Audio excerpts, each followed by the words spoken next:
yang rupanya setelah mengikuti kegiatan ini baru tahu ada 8 tugas perkembangan di fase remaja.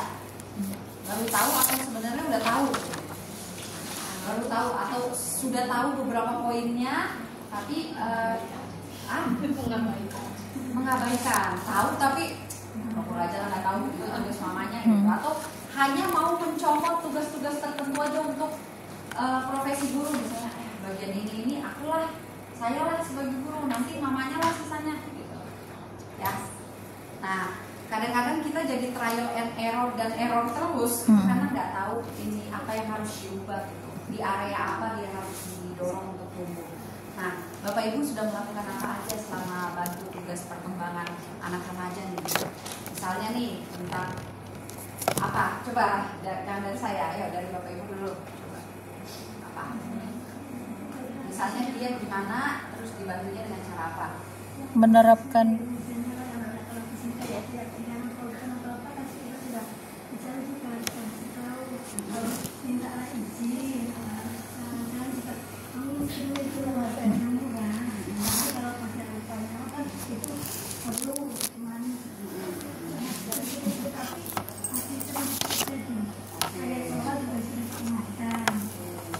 berarti masih ini ya, perubahan perilakunya dari kita ya, kita yang ngedetek kesalahan itu, terus kita ibu memberitahu kesalahannya apa dan cara menangani, menetralkannya ya, misalnya pulpen diambil sebelum sholat, di waktu sholat gitu ya.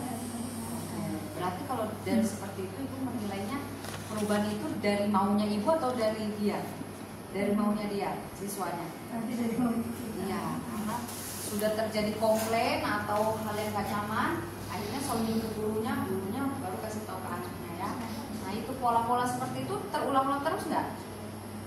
Terulang. Iya, karena perubahan itu adalah maunya gurunya, bukan dari maunya anak-anak. Disiplin positif itu yang kita deliver, yang kita kirim ke siswanya itu adalah kesadarannya bahwa mencuri pulpen itu normal nggak sih, misalnya meminjam terus tidak mengembalikan itu hal yang normal tidak? Nah, jadi tanpa dikasih tahu, kalau sudah disiplin positif, dia akan melakukan mengembalikannya sendiri. Kalau dengar azan sholat, gitu. Dia itu disiplin positif. Nah, lanjut ada lagi nggak jenis kenakalan lainnya yang ini yang ringan-ringan, yang contohin ibu nih contoh yang ringan, yang taraf sedang menurut ibu apa? Sampai ya silakan. Ini yang saya temui ini dalam waktu bulan ini. Itu tidak kita namanya yang ganti kamu setiap hari sama lebih supaya saya bukan banyak orang ya marah bisa itu marah mereka jadinya lawan sama di kantor mereka cuek nggak mau dilakukan lagi saya pun dia sudah capek ya sampai ditunjukkan mereka cueknya ke bapak. Cueknya itu dengan muka bisa sampai segitunya anak diri gitu kalau pernah mulai itu sudah pernah terus mengaruh juga sama nilainya dia tidak mau lagi sampai hidupnya saya ngaruhnya sampai ke nilai ya. Iya. Oke, nah ini ditemukan case di sekolah bahwa sebenarnya disiplin positif itu kan nanti kita akan belajar bahwa itu harus objektif. Misalnya nih pelanggarannya dalam area, dalam ranah itu tadi yang nggak mau ibadah ya, atau dia sholat. Jadi sebenarnya kayak ibadah kalau ditegur dulu pacaran di mana sekolah diam situ sampai habis sekolah. Kalau saya nggak teriak, saya nggak ngomel, mereka nggak gerak gitu. Iya. Sampai akhirnya mereka sudah sampai di saya ngomong terus kan, saya juga capek juga. Dengan tingkat saya begini, dia pun memberi feedback. Iya. Oke. Sampai si siswa itu akhirnya menunjukkan perlawanan secara terbuka, itu menunjukkan bahwa respectnya ke guru itu menurun. Dan Bapak merasakan itu ya. Dan akhirnya efeknya mungkin karena ada faktor emosional kesel, ngerembetnya ke nilai ya. Jadi misalnya dia, nanti kamu saya nanti gitu. Ya benar ya, itu akhirnya merembet ke urusan lain. Yang nilai itu kan haknya siswa ya. Nilai itu hak siswa, tapi aku dihargai juga Bapak punya sebagai guru gitu. Nah itu penerapan disiplin positif itu jadi melenceng itu karena akhirnya satu kesalahan membuat kita merembet ke hak-hak yang lain. Kita ibarat kita batasi gitu, kita hilangkan hak dia untuk dapat nilai, untuk konsul ke kita dalam urusan pelajaran. Kan kita kesel nih sama gaya dia yang suka pacaran dan apa ibaratnya apa ngenyek ya kalau bahasa orang tuh. Iya. Ya tuh. Oke, ada lagi nggak? Kalau sampai kerasa itu ngomong. Iya. Pak De ada lagi Pak De? Ada nggak pelanggaran yang Aduh, angkat tangan masalah. yang sedang sudah ya tadi ya, yang berat Pak? Yang berat Pak De, apa Pak De?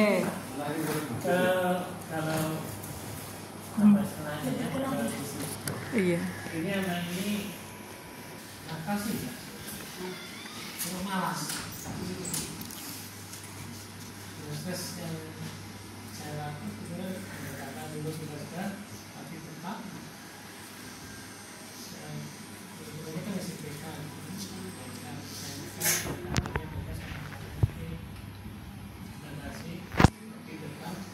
Tidak berubah. Yang saya tahu ini tidak berubah kenapa? Karena ternyata kuncinya ada di rumahnya, ada di orang tuanya terlalu sibuk tidak ngurusi. Jadi anaknya mau masuk mau enggak baru satu ke orang tuanya baru lupa sangat dulu.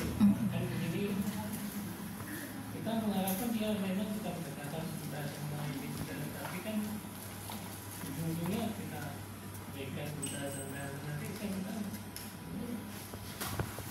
orang kok semakin tidak mau kita ya masuk kita apa ini kan kita khususnya kalau itu kan lalu ya Diapain Pak sama Pak? nah kalau saya sih menanyakan dari BK sebetulnya BK nanti iya BK nanti sebetulnya saya bilang dengan BK nanti itu terakhir nanti keputusan kepala sekolah atau dibalikan atau karena tidak ada perubahan karena jangan cuma orang tuanya yang tidak mau melakukan anaknya karena orang di situ dia nggak ada di situ ini anaknya jadi maunya mau masuk mau enggak mau keluar perubahan ini lama Karena ada pola dari rumah ya. pola mereka dari rumah Tidak tidak disiplinkan dari rumah. ini sebetulnya kita lalu nanti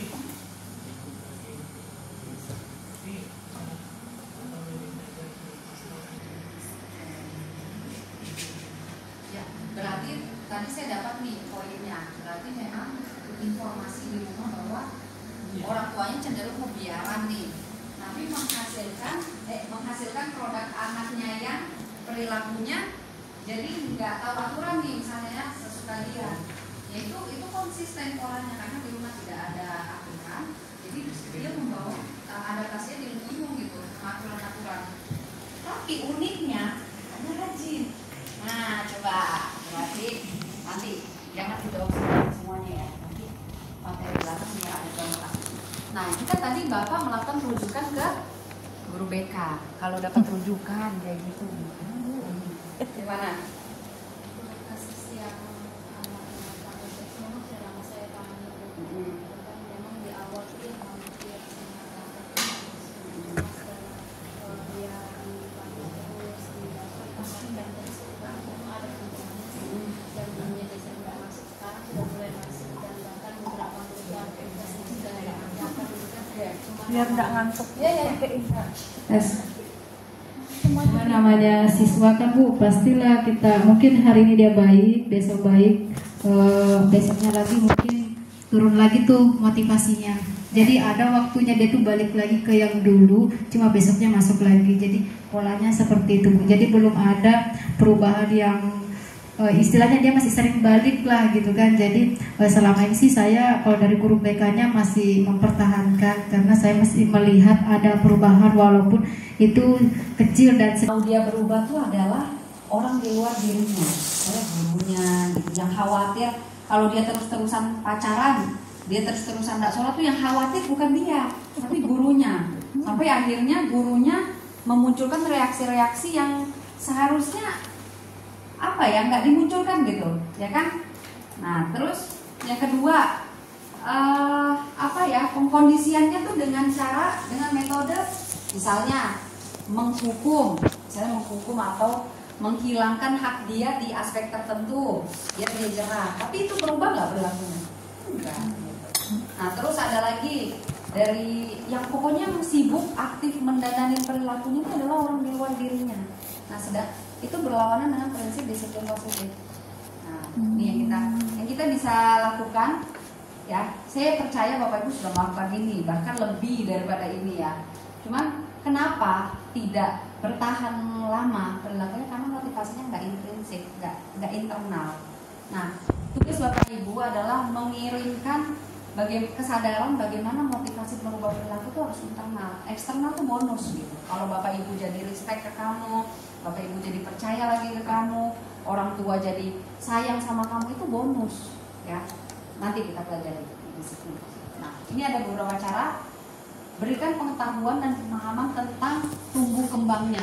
Misalnya, nak, kamu nih di usia remaja itu harusnya udah mencapai hal-hal yang ini, misalnya 8 hal ini. Tapi kamu tahu nggak, kalau kamu boleh menilai dirimu sendiri, sama seperti kertas yang saya kasih ke Bapak Ibu nih, kasih ke anaknya, kamu bisa nggak tuliskan pelanggaran-pelanggaran apa aja yang kamu lakukan di ini? Evaluasi dirimu, jangan ibu aja gitu. Ibu ini pengamat, tapi kamu bisa nggak di 8 tugas perkembangan ini yang harusnya sudah muncul di diri kamu, itu kamu bisa nggak evaluasi kesalahanmu apa? Coba dikumpulin per kelas, kayak gitu ya. Jadi dia self evaluasi. Terus ketika sudah dia tuliskan, dia sadari, oh ini harusnya dicapai, tapi di aspek ini banyak masalah. Dia akan tahu, oh iya ya, itu bermasalah ya, temanku juga ya bermasalah. Feedback ke anaknya, mau begini terus. Ini kok nggak diselesaikan jadi masalah loh di masa dewasa. Jadi dia merubah perilakunya karena dia sadar sama tahap perkembangannya. Aku ini sedang bertumbuh dan berkembang, gitu. Ya. Terus yang kedua, bantu ia mengembangkan pencitraan diri positif terhadap dirinya melalui 8 aspek perkembangan ini. Misalnya, misalnya tadi yang 8, misalnya dia harus sudah mulai rutin beribadah, misalnya kan membangun identitas. Jangan sampai melenceng nih, laki-laki jadi berdandan perempuan, perempuan jadi berdandan laki-laki dan sebagainya. Bangun dia merasa percaya diri dengan identitas tersebut, ya. Misalnya dia punya bakat atau minat tertentu, didorong untuk menunjukkan hal tersebut. Terus berikan pelatihan untuk mengembangkan keterampilannya, bisa lewat aktivitas dan ekskul ya, kalau di sini ya. Banyak ekskulnya Bu? Ya. Ada beberapa ya.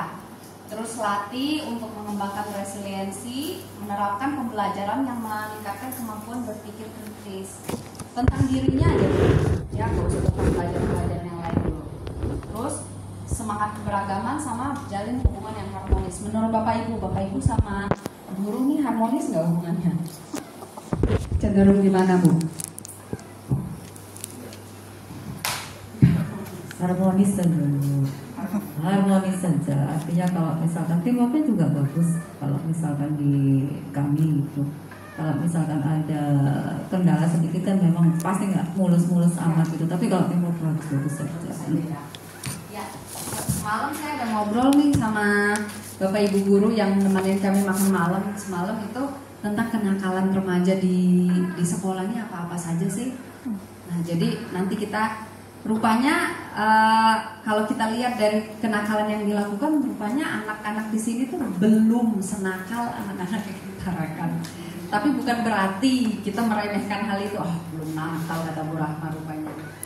Ya kan, bukan tanding-tandingan nakal ya. Sebisa mungkin ini ditekan gitu. Nakal yang seperti ini aja udah bikin stres kan ya. Oke. Nah, jadi ini kita udah mulai masuk ke hukuman dan disiplin positif. Gimana cara Bapak Ibu mendisiplinkan siswa, itu udah mulai tergambar nih dari ceritanya Bapak Ibu ini. Ya, Bapak Ibu guru di sini. Misalnya ada yang dihilangkan haknya, ada yang dinasehati, misalnya ada yang dihukum secara langsung, ya.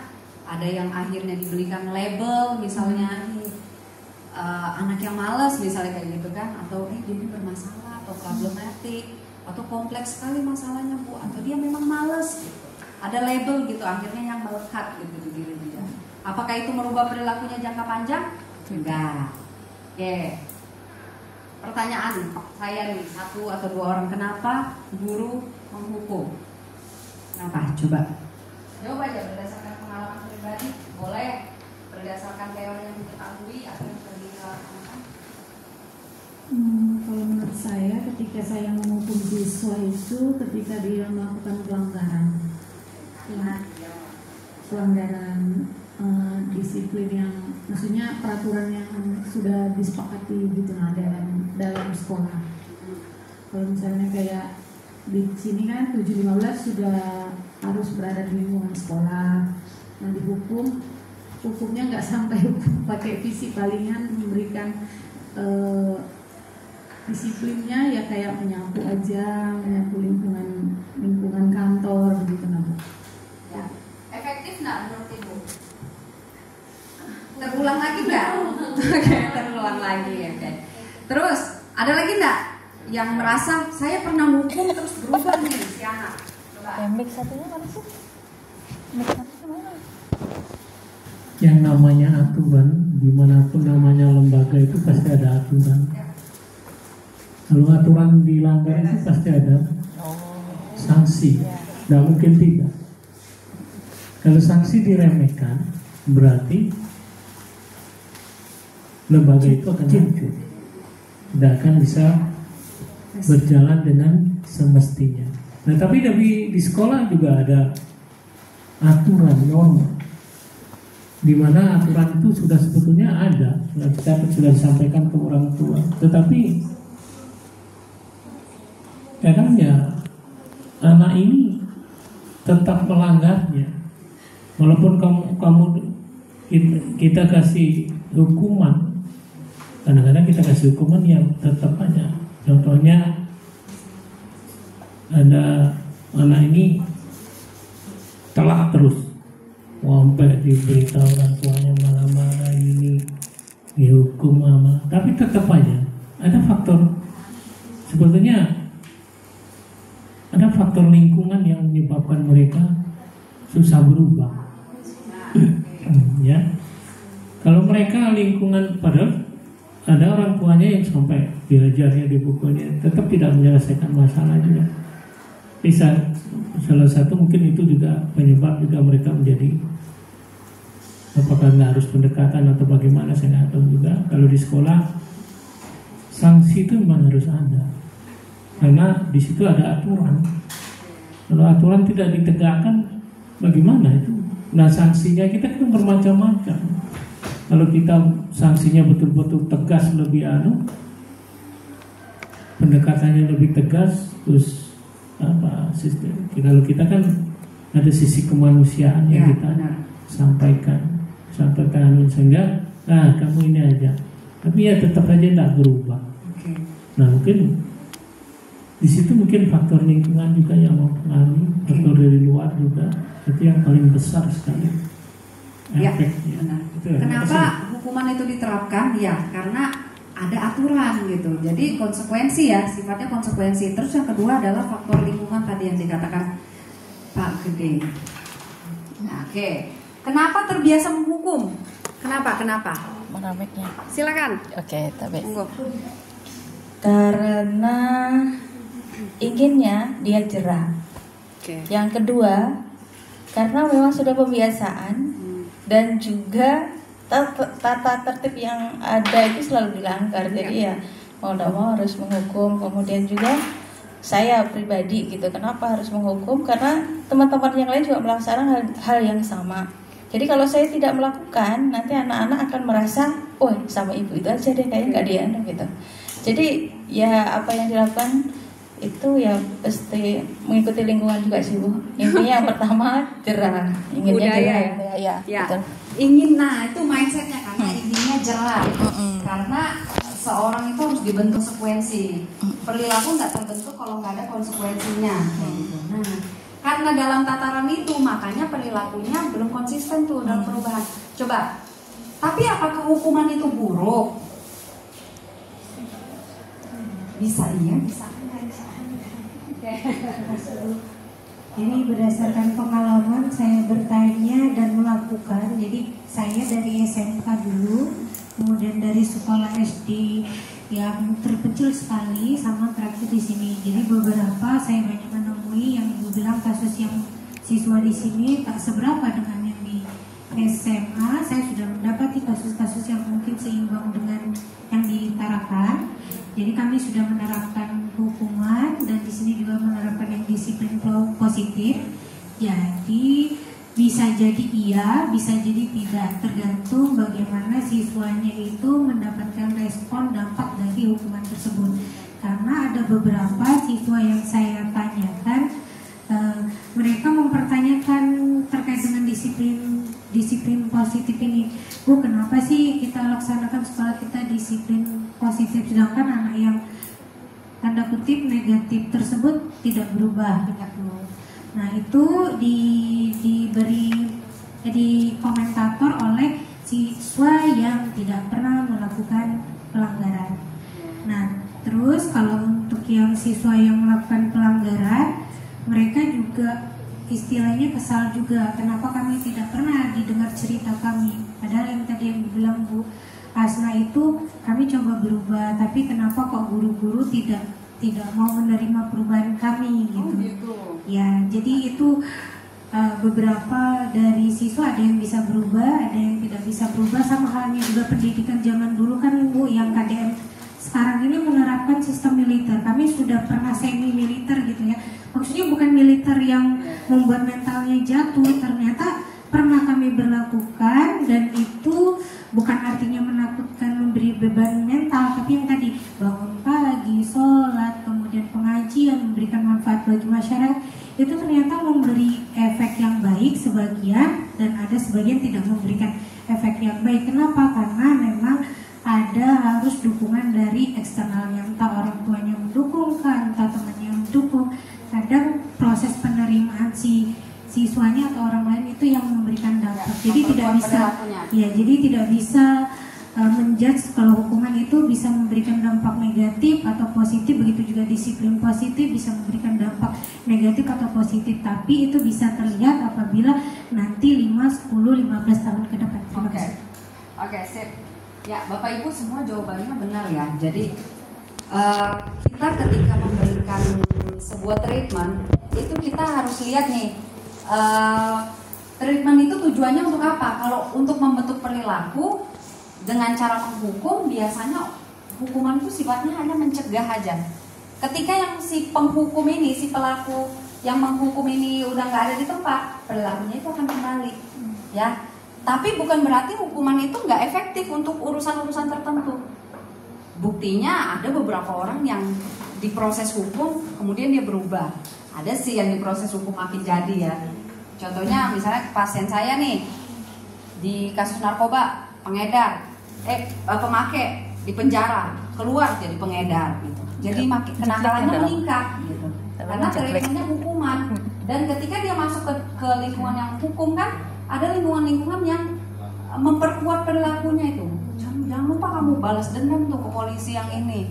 Dia keluar bikin ulah, lebih bikin repot polisi lagi, ya. Jadi, tapi ada juga kok orang yang dihukum, tapi terbentuk perilakunya. Nah, apa faktor yang mempengaruhi itu semua?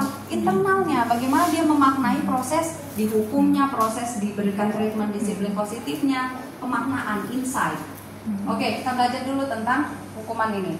Nah, kalau hukuman itu tindakan atau perilaku yang dilakukan seseorang, tujuannya agar anak berperilaku lebih baik di masa yang akan datang. Kasih efek jerah, ya.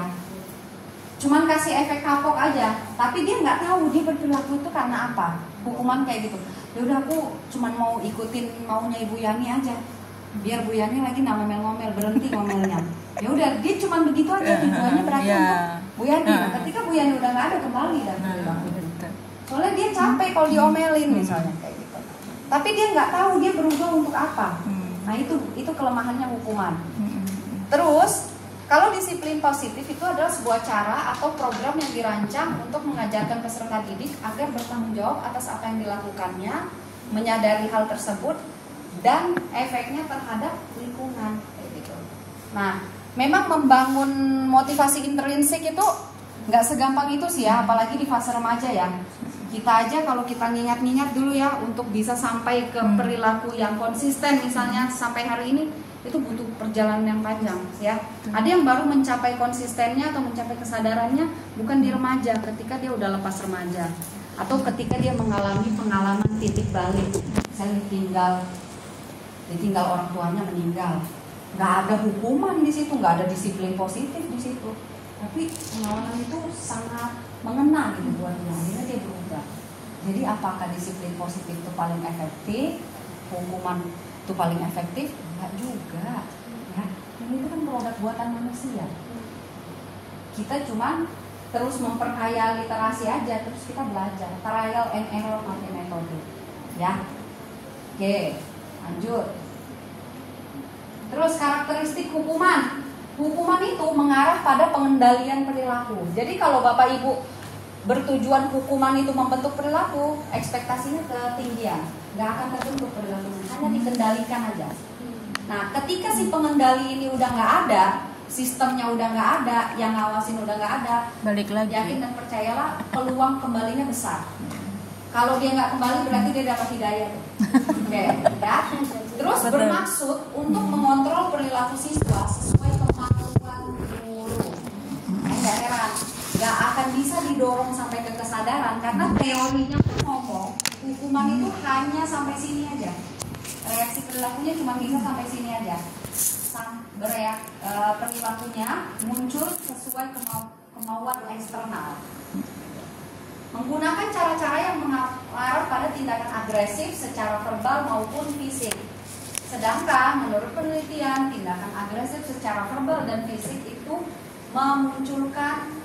merusak harga diri, konsep diri gitu, labeling misalnya ya. Terus merusak secara emosional, bikin anaknya jadi lebih agresif karena dia dipola dengan cara yang agresif. Nah, kalau disiplin positif itu ada upaya mendorong perilaku positif. Terus ada upaya untuk menumbuhkan kesadaran. Kamu marah karena kamu tersinggung, gitu ya. Kamu harus membersihkan meja karena kamu numpahkan airnya di meja, ya. Bukan kamu ngepel satu sekolah, enggak. Nah, itu hukuman. Kalau disiplin positif, numpainnya di meja. Tapi kadang kita gimana? Ya, terlambatnya di jam PPKN nggak boleh ikut pelajarannya sampai seminggu diskors, itu hukuman. Ya, disiplin positif nggak begitu. Ya, jadi akhirnya kita nabrak ke hak-hak yang lain, hak dia yang lain. Susah-susah, gampang sih. Oke, ini perbedaan antara hukuman dan disiplin positif ya. Kalau di beberapanya, kalau disiplin positif itu memberikan alternatif pada anak. Jadi dia bisa menyadari bahwa ini ada pilihan-pilihan hal yang harus kamu lakukan sesuai dengan pelanggaranmu. Ya, kalau hukuman itu dia kadang menabrak hal-hal yang lain gitu, yang nggak sesuai sama pelanggaran yang dilakukan anak. Nah, kalau hukuman itu sifatnya hanya melarang anak. Pokoknya besok nggak boleh lagi pacaran, ya. Besok nggak boleh lagi ini ya, nggak boleh lagi datang terlambat. Dia nggak tahu kenapa nggak bolehnya. Ya nggak bolehnya karena aturannya. Sekolah itu tempat pendidikan. Kamu dididik salah satunya disiplin di sini. Kalau kamu gagal latihan disiplin di sekolah, kamu akan gagal latihan di tempat kerja. Jadi ada rasional kalau di disiplin positif itu. Kasih tahu kalau keluargamu atau sekolah ini adalah miniatur kamu latihan kehidupan. Kalau kamu gagal latihan di sini, nah sudah kamu gagal. Ya, oke. Terus kalau disiplin positif itu konsisten dan ada bimbingan yang tegas. Kalau hukuman itu sifatnya mengendalikan, melecehkan atau membuat munculnya rasa malu, mempermalukan maksudnya. Ya. Nah, ini perbedaan antara hukuman dan disiplin positif. Terus mendengarkan dan memberikan contoh, sedangkan kalau hukuman itu memerintah dan melarang. Oke, ini banyak ya. Kita lanjut, prinsip disiplin positif. Nah, ini ada 4. Yang pertama, saling menghormati, identifikasi penyebab peserta didik berperilaku tidak sesuai. Misalnya nih, kalau yang paling menjengkelkan tadi Bapak tuh apa? Dia perilaku berpacaran sampai ninggalin waktu sholat. Penyebabnya apa sih? Penyebabnya apa? Bapak sudah sampai ke tahap menggali penyebabnya nggak? Hati mungkin kena hati ya. Iya, maksudnya gini kan? Iya, Bapak sudah nggak sampai ngomong dari hati ke hati sama si pasangan yang lagi kasmaran? Terus, Jangan jawab apa? terus dia jawabnya apa? Ya iya aja. Enggak, bukan iya aja gitu. Pernah nggak kayak ngomong? Kayak Mereka ngomong. Aku mau hamil bagaimana? beda namanya gitu ya. Nah itu hukuman tuh secara verbal kan. Nah, Sekarang masuk itu. Di sini kasar. Oh itu informasi. Kita melanjutkan anak. Melakukan orangnya nanti tadi. iya.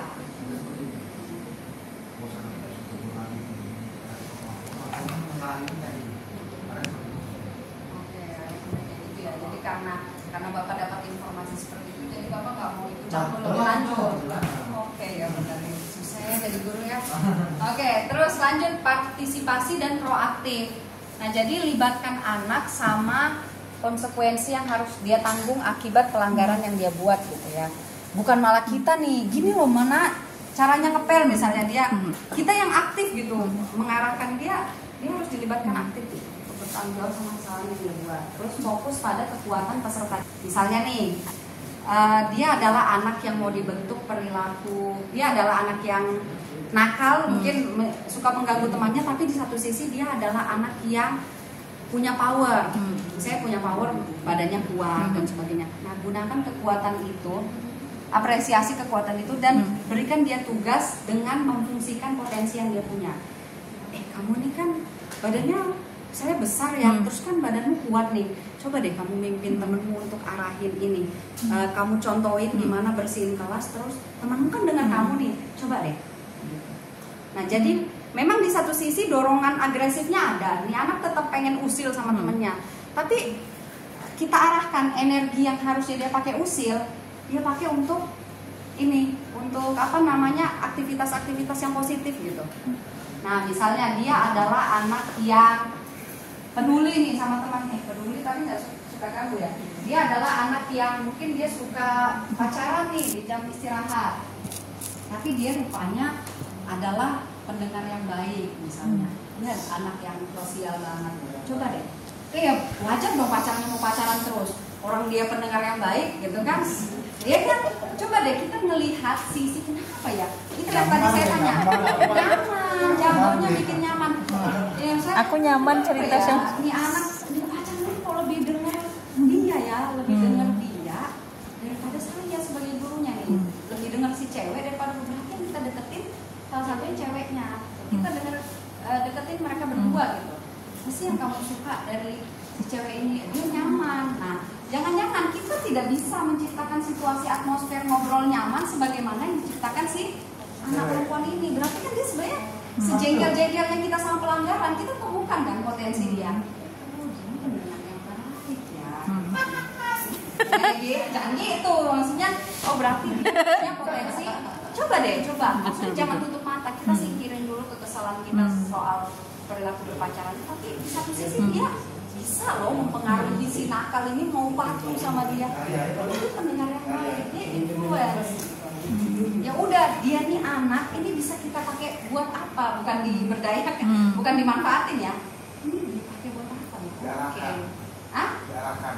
Iya, jadi tolong dong aku ngasih tahu pacarmu gitu. Nah, kenapa sih Bapak nih pengen banget semua masalah selesai di tangan Bapak? Enggak kan? Ya. Manfaatin. Kita jadinya kerjaan kita lebih ringan karena kita luas melihatnya. Persepsi kita perluas. Oh, ini anak udah dia nakal benar, dia usil. Tapi anaknya ini, oke. Dia anaknya suka pacaran, cari perhatian, tapi dia bisa bikin nyaman. Nah, coba deh dia kalau lagi ada temen yang butuh cerita, coba deh aku temuin sama dia. Jadi ibu guru BK-nya nggak kurus, depresi enggak. Coba deh. Jadi kan murid itu iya. Ya kan, betul. Ibu PLT enggak kurus. Kalau dari A sampai selalu kita yang salah, kita yang kita terkait sampai berbuat seperti ini, memang kita terjadi apa-apa ya. Oke. Ini gurunya punya trauma nih, yang harus dirilis.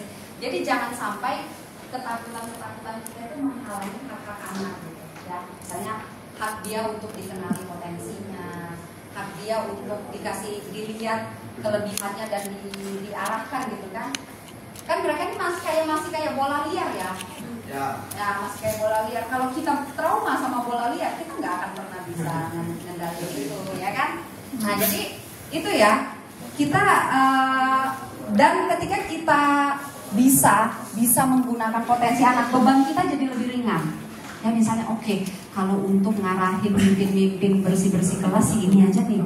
Kayaknya anaknya fokus didengerin sama ini. Atau kayaknya untuk mencari perhatian, untuk menarik sumbangan, kasih ini aja sama ini. Soalnya perlahannya bagus.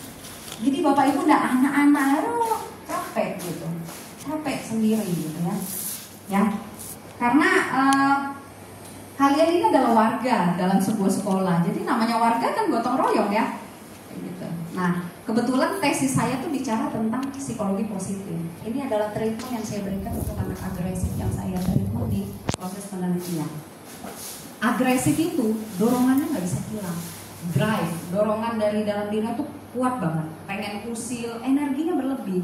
Gitu.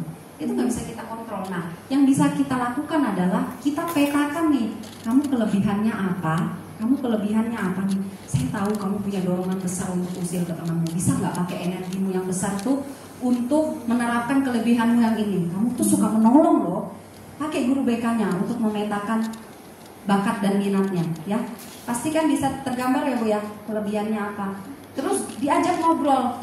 Kamu tuh kelebihannya ini bisa nggak? Dalam sehari kamu terapkan satu kelebihanmu itu untuk melakukan hal yang berarti. Gitu. Terus dipetakan nih anak dengan verbalize yang bagus, anak dengan ini. Jadi ketika ada event-event yang membutuhkan anak dengan kemampuan vokal yang bagus misalnya, atau kemampuan berbahasa yang bagus, kita udah tahu. Singkirkan dulu dia punya catatan kenakalan atau apa. Bantu dia tumbuhkan label positif dan menemukan harga dirinya kembali lewat potensi dia yang kita berdayakan, gitu, ya.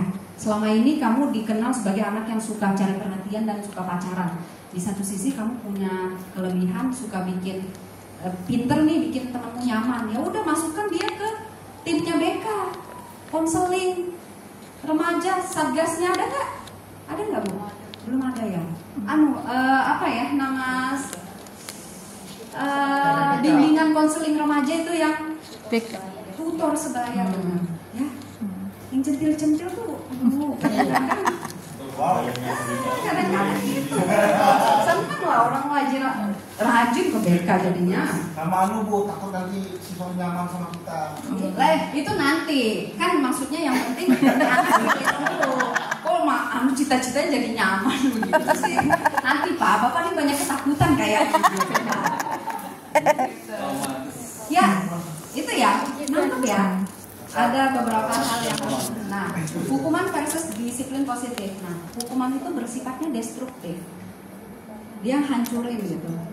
Ya, dia memang ngebentuk perilaku saat ini, tapi dia menghancurkan beberapa hal, mental, harga diri, mindset, dirubah. Oh benar, aku nakal emang anaknya. Aku pantas emang dihukum. Ya udah besok aku nakal. Karena satu sekolah mengaminkan, meyakini kalau aku emang nakal. Ya udah aku nakal aja. Tapi kalau disiplin positif itu sifatnya konstruktif. Dia membentuk dan mempertahankan ulang. Ya, pinter-pinter kita nyari satu aja potensi dalam diri anak. Terus bangun harga diri dia lewat potensi itu. Kasih kepercayaan, kasih tugas lewat situ. Coba ya, dicoba ya. Namanya juga ikhtiar. Oke, lanjut. Topik 2. Oke, topik 2 ini ada hukuman dan respon. Kita dihukum. Ya. Ini bisa sambil